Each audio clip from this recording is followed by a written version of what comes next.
Doctor कौशल मिश्रा, क्या वो राजनीतिक समझ, राजनीतिक परिपक्वता आपको नजर आ रही है कि हम देश में कोरोना से लड़ सकें, एकजुट होकर, तू मैं ना हो? इसका आंसर तो सबको पता है।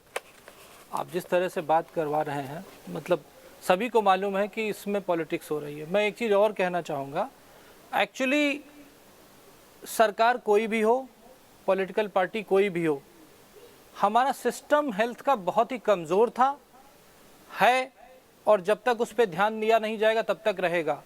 अगर आज मोदी जी की सरकार है, अगर ये मनमोहन जी की सरकार होती तो भी इसी तरह से सिस्टम नंगा होता, क्योंकि हमारा हेल्थ का इंफ्रास्ट्रक्चर है ही नहीं। हमने कभी हेल्थ के इंफ्रास्ट्रक्चर को उस तरह से तैयार ही नहीं किया। किसी भी इलेक्शन का मुद्दा कभी हेल्थ और एजुकेशन रहा ही नहीं।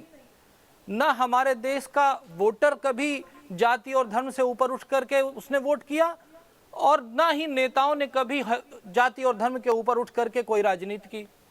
तो आज जो सब बैठ के एक दूसरे के पीछे, विपक्ष ये कह रहा कि सेंट्रल गवर्नमेंट काम नहीं कर रही है, सेंट्रल गवर्नमेंट कह रही है कि स्टेट गवर्नमेंट काम नहीं कर रही है।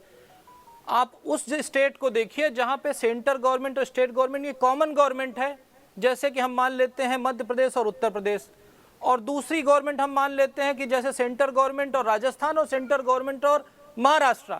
दोनों जगह के फर्क में अंतर क्या है?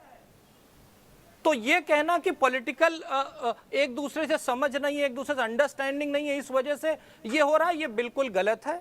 हमारे हेल्थ इंफ्रास्ट्रक्चर था ही नहीं, बिल्कुल टूटा हुआ था, वो घुटनों पे था, वो आज सबके सामने गिर पड़ा है धड़ाम से, क्योंकि कोरोना की महामारी ऐसी आई है। और हम दिल्ली की बात करते हैं, मेरे को टाइम दीजिएगा 2 मिनट, आपने सारे पॉलिटिशियंस को टाइम दिया, 2 मिनट मेरा टाइम लीजिए, सुनिएगा। कहिए डॉक्टर कौशल। दिल्ली की बात करते हैं जो एनसीटी में आता है, नेशनल कैपिटल ऑफ दिल्ली, इसमें सेंटर का भी कंट्रोल है, उसमें केजरीवाल साहब का भी कंट्रोल है। कल जिस तरह से जुडिशियल हाई कोर्ट के ऑफिसर्स के जो 100 कमरे बुक कराए गए थे, उसके लिए हाई कोर्ट ने इंटरवेन किया। मैं आपको 2 दिन पहले ले चलता हूं, उसका ऑर्डर ये रहा मेरे पास। ये दिल्ली गवर्नमेंट के अफसरों के लिए 3-4 होटल बुक हैं, ठीक है, जिसमें करीब 150 कमरे डॉक्टर कौशल रखे गए हैं। बिल्कुल, जो मुद्दा है सर वो यही है कि आने वाले वक्त में हम क्या कर रहे हैं। मेरी फिर गुजारिश है, आपसे भी गुजारिश है, जो मैं अपने तमाम प्रवक्ताओं से गुजारिश कर रहा हूं कि कृपया करके भूतकाल को भूल जाएं, भविष्य को कैसे बेहतर करना है थोड़ा इस पर बात कर लें। गुजारिश है मेरी डॉक्टर कौशल नीरजा जी भी हमारे साथ जुड़ चुकी हैं, वरिष्ठ पत्रकार।